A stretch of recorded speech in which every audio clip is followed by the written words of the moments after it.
রঙ্কিনী ভবনের সাথে প্রথম যাত্রা নিয়ে আমি কথাটা বলা শুরু করি। সেটা হচ্ছে যে এটা আমার ওটিটি প্ল্যাটফর্মে প্রথম কাজ এবং সেই অভিজ্ঞতাটা ভীষণ ভালো। প্রত্যেকের সাথেই আমি প্রথমবারের মতো কাজ করেছি এবং আমি চাই আবারও কাজ করতে। এত ভালো টিম, এত সাপোর্টিভ টিম।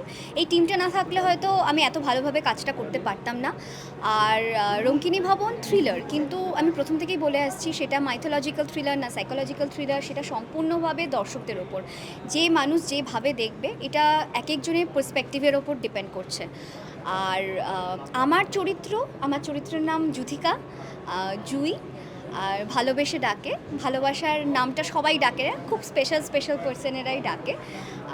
যুথিকাকে নিয়ে যদি খুব বেশি কিছু বলতে চাই আমি ডিটেলে, তাহলে বলবো যে আমার পুরো গল্পটাই রিভিল হয়ে যাবে, কিন্তু আমি সংক্ষেপে বলছি। যুথিকা ভীষণই সাধারণ বাড়ির, আমাদের প্রত্যেকের মতো সাধারণ বাড়ির সাধারণ মেয়ে।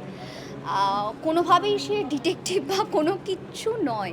সাধারণ প্রত্যেকটা মানুষের মধ্যে যে যে ক্ষমতাগুলো থাকে এবং অভিজ্ঞতার মধ্যে দিয়ে এক একটা মানুষ শেখে, তার একটা লার্নিং প্রসেস চলে। যুথিকারও সেটা। একজন মেয়ের তার বাড়িতে ঢোকার পর বিভিন্ন রকম পরিস্থিতি এবং অভিজ্ঞতার মধ্যে দিয়ে সে যায়, হঠাৎ করে মেয়েটা মেন্টালি অনেক বেশি বড় হয়ে যায়। আত্মবিশ্বাসী, আত্মসম্মানের সঙ্গে বাঁচতে পছন্দ করে, ভালোবাসে। জীবনের মোরাল ভ্যালুসগুলো ভীষণ ইম্পর্ট্যান্ট ওর কাছে। আর ভালোবাসাটা ভীষণ ইম্পর্ট্যান্ট। ভালোবাসাটা কেন ইম্পর্ট্যান্ট, সম্পর্ক কেন ইম্পর্ট্যান্ট, সেই সমস্ত কিছু এই সিরিজটাতে আছে। মানে ভয়, মজা, ভালোবাসা, রহস্য, সব কিছু আছে। যতটুকু দরকার একটা রান্নার মধ্যে, যতটুকু মশলা দরকার তবে গিয়ে একটা রান্না ভালো হয়। নিজে কাজ করেছি বলে বলছি না, আমরা প্রত্যেকে মিলে ঠিক ততটুকু মশলাই আমরা দেওয়ার চেষ্টা করেছি। আমরা এটা প্রত্যেকেই জানি, বাইরে শুটিং করতে গেলে ঘোরাটা সেভাবে হয় না, আলাদা করে ব্রেক নিয়ে ঘোরাটা হয়। কিন্তু আমরা ভীষণ মজা করেছি, উপভোগ করেছি। আর যেহেতু আমরা শহরে, মানে কলকাতায় থাকি, শহরের মধ্যে থাকি, তো সবসময় কিন্তু আমাদের কাছে গ্রামটা ভীষণভাবে আকর্ষণ করে আমাদেরকে। গ্রাম, ওই প্রকৃতি, ওই ফ্রেশ এয়ার। আর পুরো শীতকালের সবে শুরু হচ্ছে ওই টাইমটায় গেছিলাম পুরুলিয়াতে।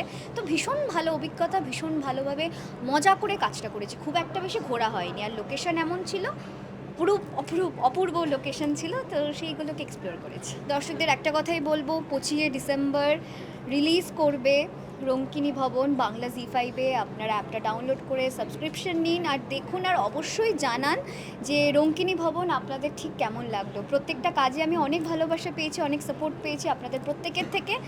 আর এটা আমার ওটিটি প্ল্যাটফর্মে প্রথম কাজ। একটু স্বার্থপরের মতো বলছি, একটু বেশি ভালোবাসা দরকার। আর তোমরাও দেখো প্লিজ।